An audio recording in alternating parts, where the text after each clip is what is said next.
Welcome to Conversations, a weekly audiocast featuring interviews with leading investment strategists and recognized financial professionals. Brought to you by the Market Technicians Association. This is Conversations, the official MTA Podcast Series, and today's guest is Dr. Ernie Chan. According to Dr. Chan, if you read about a strategy in a publication and you trust that the author did not lie about its stated performance, it is still imperative that you independently backtest the strategy. Ernest P. Chan is the managing member of QTS Capital Management, LLC.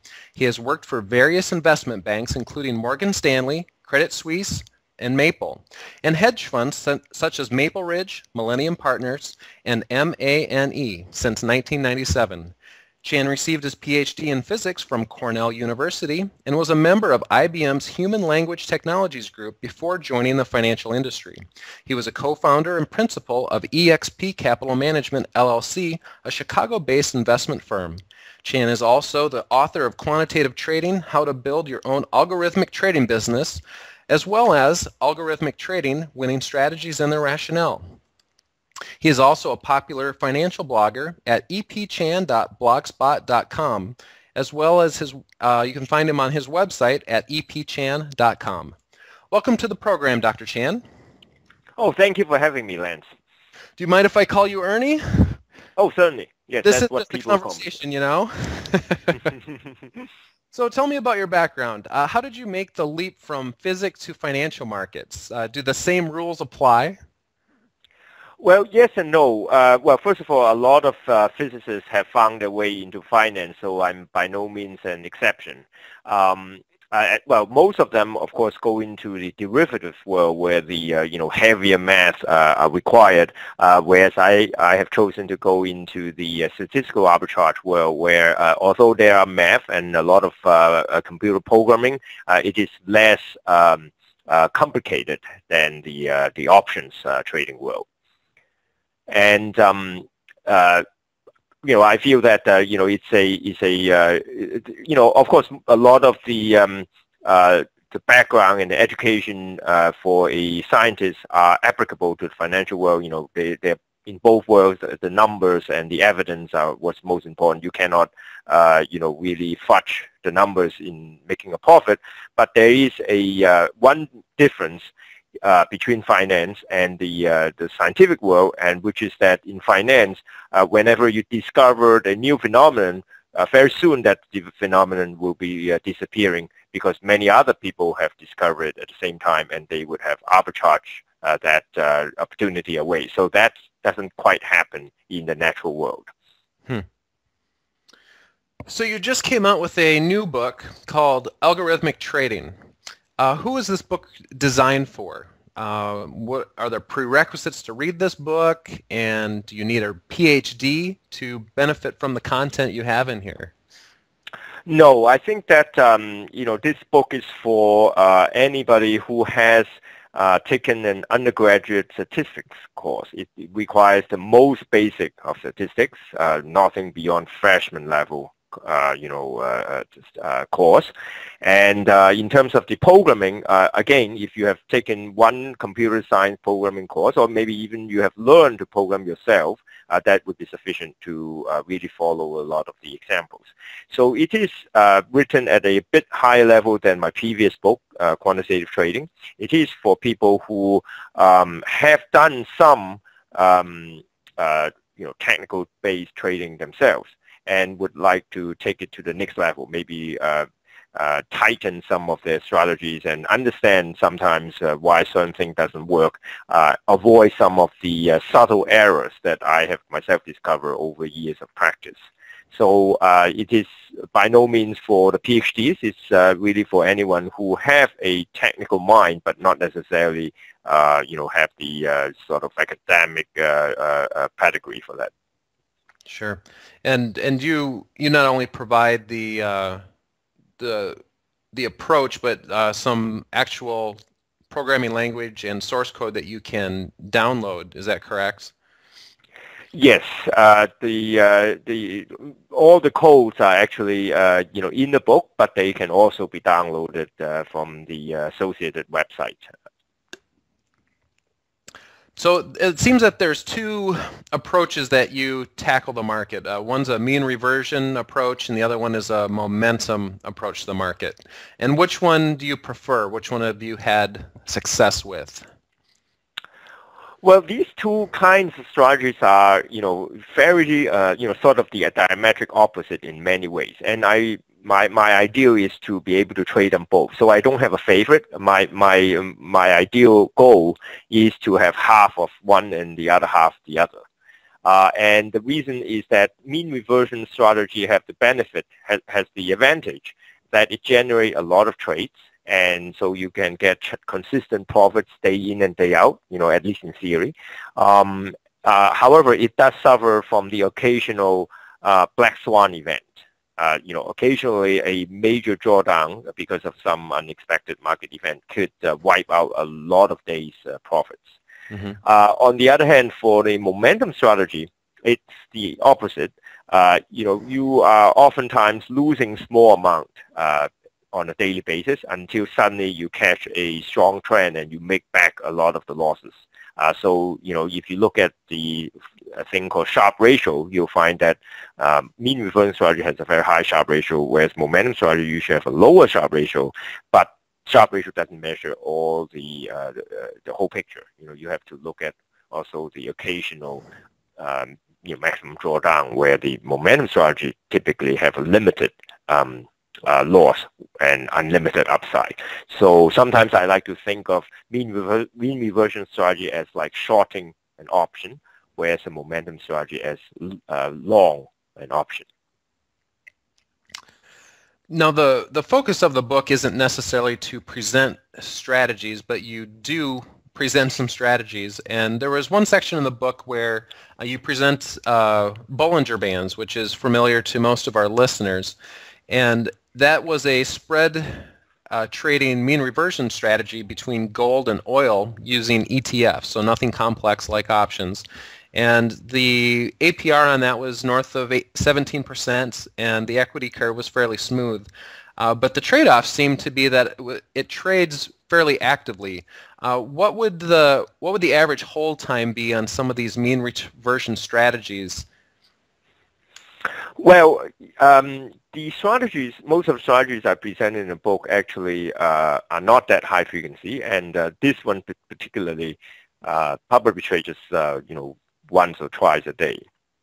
But it is also interesting that the more frequently you trade, the more consistent your profit will be, and and that's why that causes the rise of the high frequency traders.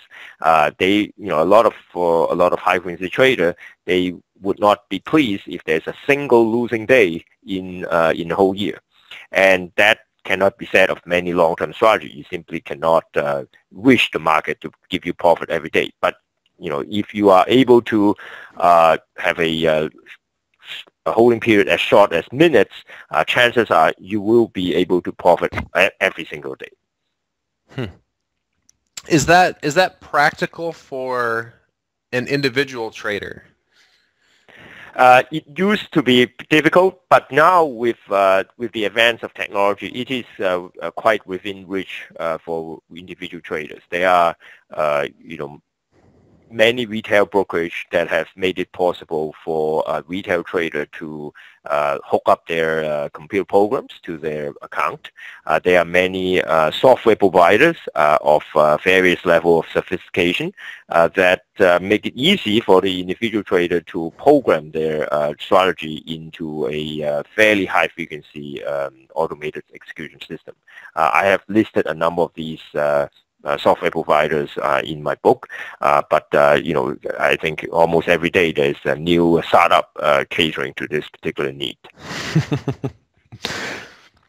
Now, you've been in the market since the late 90s, I think that's what we said, and so you've seen several market cycles, and you prefer to be both mean reversion and momentum strategies.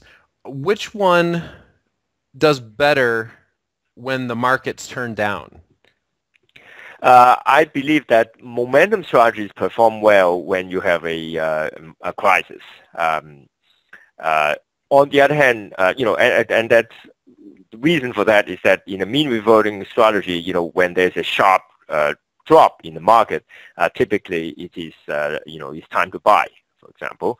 But, when a market crisis persists, oftentimes it will just relentlessly go down further. That's one danger for mean reverting strategy. There's no knowing when the slide will end. And whereas the momentum strategy will, of course, be able to benefit a general sell-off of the market. On the other hand, in the immediate aftermath of a crisis, momentum strategy have found to perform very poorly historically. And the reason is that after the crisis is over, the beaten down stocks all are starting to rebound. So if you are basing your momentum trade on the trend established during a crisis, you will be severely hurt by that rebound of the stocks or of other instruments. So this is quite challenging. Of course, it's hard to discern exactly at what point the crisis will end and the recovery begin. If I know when that turning point is, I will be billionaires. But in retrospect, looking in the rearview mirror, that was the case. That mean reverting strategy worked very well in the rebounding period, and momentum strategy worked very well in the while we are still in the crisis. Which brings up an interesting question. Is there a particular fear that you have with this style of trading? Is there something that could go wrong that would sabotage both a mean reversion and a momentum strategy happening at the same time? Well, actually, there is a sweet spot in this, kind of quantitative trading. The sweet spot is where the volatility is neither too high nor too low. If you have a very high volatility, mean reverting strategy might get hurt because of these, crisis-induced drawdown. Although it might, benefit momentum strategies. So the net, you might not make many profit because you lose a lot on one and make a lot on the other. On the other hand, if you have too low a volatility, then of course no strategy can actually make money. They make very little. They won't lose much, but they also doesn't make much. So which is kind of the state of market right now. I'm afraid to say.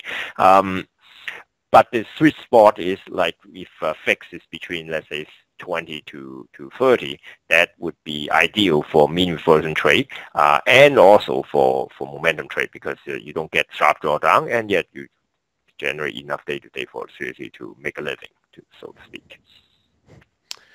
So I know in the MTA in particular, there is a lot of interest in quantitative topics right now. Several years ago, we had our MTA symposium was centered around quantitative topics, and I know you have spoke at several MTA events. One in London, for sure.